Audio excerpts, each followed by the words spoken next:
সম্মানিত দর্শক শ্রোতা, আশা করি যে যেখানেই আছেন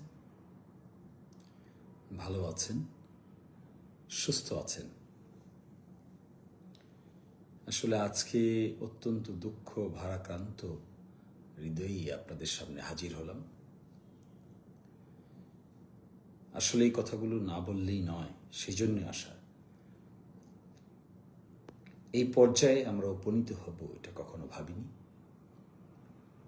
কখনো চিন্তায়ও আসেনি। কিন্তু ইগো আর সংখ্যাগরিষ্ঠের জোরে মানুষ এভাবেই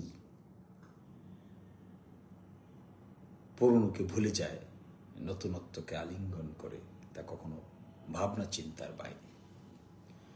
তাই মনের এই বিষয়টা আপনাদের সঙ্গে আমি বলতেই চাই। আজকে সকাল থেকে পার্লামেন্ট প্রেমিসেসে কাটিয়েছি। একটি বিষয় সংক্রান্ত স্টাডি গ্রুপের কিংবা একটি সাপোর্টিভ অ্যাডভাইজারিতে আছি, তাই যেতে হয়েছে। না, আমি যেতাম না, তাই যেতে হয়েছে। কয়েকজন সংসদ সদস্যের সঙ্গে আলোচনা করতে হয়েছে, পার্লামেন্টের লাইব্রেরিতে সময় কাটাতে হয়েছে এবং আমার জুনিয়রদেরকে নিয়ে গিয়েছি সেখানে, অন্যদের সঙ্গে দেখা হয়েছে। তো কি প্রস্তাব করছে সরকার? 133টি অর্ডিন্যান্স, কোনটা রাখা হবে কোনটা রাখা হবে না প্রস্তাব করেছে সরকার, আলোচনা হচ্ছে। কি প্রস্তাব করেছে তা কি শুনবেন একটু? খুবই আশ্চর্য। কি প্রস্তাব করেছে, এটা কিভাবে করতে পারে এই প্রস্তাব? তারা গণভোট অধ্যাদেশকে ল্যাপস করতে চেয়েছে, বাতিল করতে চেয়েছে, সংসদে পাশ করবে না বলেছে। গণভোট অধ্যাদেশকে প্রস্তাব করেছে গুম।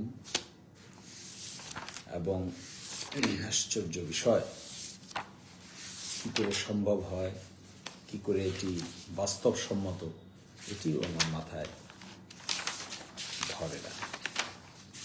দেখুন, ওনারা প্রস্তাব করেছেন গুম প্রতিরোধ ও প্রতিকার অধ্যাদেশ 2025 এবং গুম প্রতিরোধ ও প্রতিকার সংশোধনী অধ্যাদেশ 2026। এটাকে ওনারা কি প্রস্তাব করেছেন? অধ্যাদেশটি ল্যাপস করে পরে অধিক সংশোধন সহ একটি নতুন আইন প্রণয়ন করা যেতে পারে। অধ্যাদেশটিকে ল্যাপস করে দিতে চাচ্ছেন কেন? কি কারণে ল্যাপস করবেন? আইনে পরিণত করবেন না এটাকে? গুম প্রতিরোধ ও প্রতিকার অধ্যাদেশ আইনে পরিণত হবে না? যদি কোনো সংশোধনী আনতে হয়, সংশোধনী আনুন, সেটা ভিন্ন কথা। কিন্তু ল্যাপস করে দিচ্ছেন, how is it possible for you? কিভাবে আপনারা এটা করবেন, করতে পারেন? যে কথা হয়েছিল, যে কাজ করার কথা, সেগুলো বেমালুম ভুলে গিয়ে আপনারা মানবাধিকার দেখেন, মানবাধিকার সংক্রান্ত কমিশন সংক্রান্ত নতুন যে অধ্যাদেশটি হয়েছে, এটাকেও আপনারা ল্যাপস করতে চেয়েছেন। কিন্তু কেন এই রহস্যজনক আচরণ? কেন আপনাদের? কারা করাচ্ছে আপনাদেরকে দিয়ে এগুলো? মানবাধিকার কমিশন অধ্যাদেশ এত আলোচনার পরে তারপর একটা সংশোধনী নিয়ে আসা হয়েছে। এখন বলছেন যে সরকারের কোনো বিভাগের সঙ্গে সম্পৃক্ততা নাই। তাহলে মানবাধিকার কমিশনের সরকারের সঙ্গে সম্পৃক্ত থাকবে কেন? এটা তো স্বাধীনভাবেই তো কাজ করবে, ভুল ত্রুটি ধরিয়ে দিবে, মানবাধিকার লঙ্ঘিত হলে তদন্ত করবে, রিপোর্ট দিবে, সমস্ত তদন্ত করতে পারবে। সেটাকে আজকে সেই আইনটাকে আইন পাশ করতে চান না? সেটা কি আবার সে গুম খুনের লাইনে হাঁটবেন, নাকি আবার সে মানবাধিকার লঙ্ঘনের লাইনে হাঁটতে চান? তাহলে এগুলো থাকলে সমস্যা কি? ইন্ডিপেন্ডেন্ট বডিতে ফাংশন করলে সমস্যা কোথায়? কিসের সে সমস্যা? আশ্চর্য। সুপ্রিম কোর্ট বিচারক নিয়োগ অধ্যাদেশ, এটাকেও বাতিল করতে চাচ্ছেন। এটা নাকি অসাংবিধানিক। কেন অসাংবিধানিকের কথা মনে পড়েছে এখন আপনাদেরকে? কয়েকটি গুরুত্বপূর্ণ ঘটনা শুনে নেন। অত্যন্ত গুরুত্বপূর্ণ, দেশনেত্রী বেগম খালেদা জিয়াকে প্রথম দিন যখন প্রেসিডেন্টের আদেশে মুক্তি দেওয়া হয়, এটা কোন সংবিধানের আলোকে করা হয়েছিল?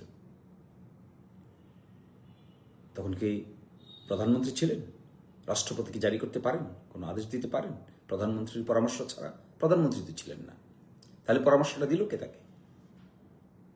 একইভাবে আশ্চর্যজনক বিষয়, পার্লামেন্ট ভেঙে দেওয়া হয়েছে, সংসদ ভেঙে দেওয়া হয়েছিল। মনে আছে? কার পরামর্শে সংসদ ভেঙেছেন? রাষ্ট্রপতি। সংবিধানের কথা বলছেন সে এখন? কেন বলছেন এগুলো? কার পরামর্শে রাষ্ট্রপতি সংসদ ভেঙেছে দেখেন তো, পাবেন খুঁজে। 106 অনুচ্ছেদের আর্টিকেল 106 অনুচ্ছেদে সুপ্রিম কোর্টের কাছে মতামত চেয়েছেন। কার পরামর্শে? বের করেন তো কার পরামর্শে। প্রাইম মিনিস্টার ছিল? চিফ অ্যাডভাইজার ছিল? তো করলেন যে রাষ্ট্রপতি পারে এটা চাইতে without the advice of the prime minister. একইভাবে অ্যাটর্নি জেনারেল নিয়োগ দিয়েছিলেন তখন। কিভাবে দিলেন? কে অ্যাডভাইস করেছে প্রেসিডেন্টকে অ্যাটর্নি জেনারেল নিয়োগ দেওয়ার জন্য? আশ্চর্য।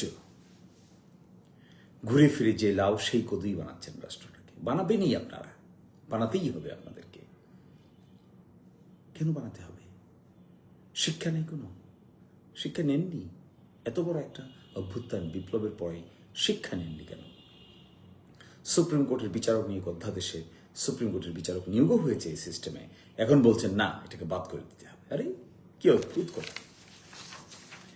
একই সাথে সুপ্রিম কোর্ট সচিবালয় অধ্যাদেশ 2025 হাইকোর্টে আর্টিকেল 116 অসাংবিধানিক ডিক্লেয়ার হয়েছে।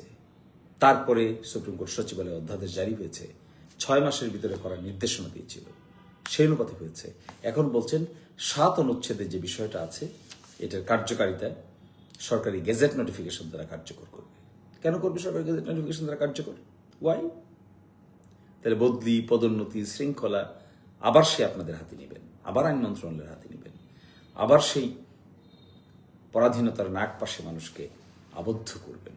করে কেন করতে চাচ্ছেন? আমি অবাক হচ্ছি আপনাদের এই চিন্তার দীনতা দেখে। একটা মডার্ন যুগে একটা সংস্কার পরিকল্পনার অংশ হিসেবে যে অর্ডিন্যান্সগুলো সবচাইতে গুরুত্বপূর্ণ ভূমিকা রেখেছে বা রাখবে, সেগুলোকে এখন এসে আপনারা ল্যাপস হয়ে যাওয়ার জন্য প্রস্তাব করছেন। কি নিয়ে খেলছেন? আমি আপনাদেরকে অনুরোধ করব, আপনাদের শুভ বুদ্ধির উদয় হোক। আপনাদের ইগো আছে, মেজরিটি আছে, তাই ক্ষমতাও আছে, কিন্তু ক্ষমতা তো ক্ষণস্থায়ী, দীর্ঘক্ষণ থাকবে না, কারোই থাকবে না। যেই ক্ষমতায় আসুক না কেন দীর্ঘক্ষণ থাকবে না। কিন্তু কি কাজ করে গেলেন এটা থাকবে।